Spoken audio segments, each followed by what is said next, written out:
जी, इस वक्त हम मौजूद हैं मीरपुर माथेलो में बेनज़ीर इनकम सपोर्ट प्रोग्राम के तहत जो सिंध हुकूमत ने किसानों को रिलीफ फराहम किया था। मौजूदा सैलाब की तबाहकारियों की वजह से उसका सिलसिला जारी है।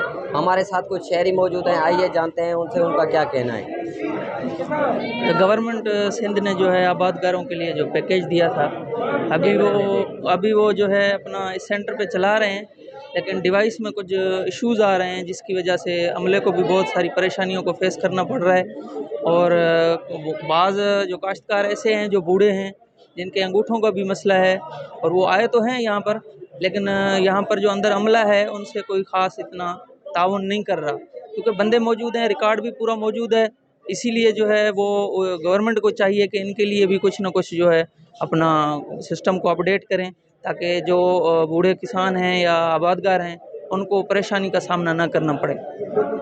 जी, आपने यहाँ मौजूद किसानों की बातें सुनी, उनका भी यही कहना था कि हुकूमत को चाहिए सिस्टम को अपडेट करके ताकि किसानों को कुछ आसानी फराहम की जाए।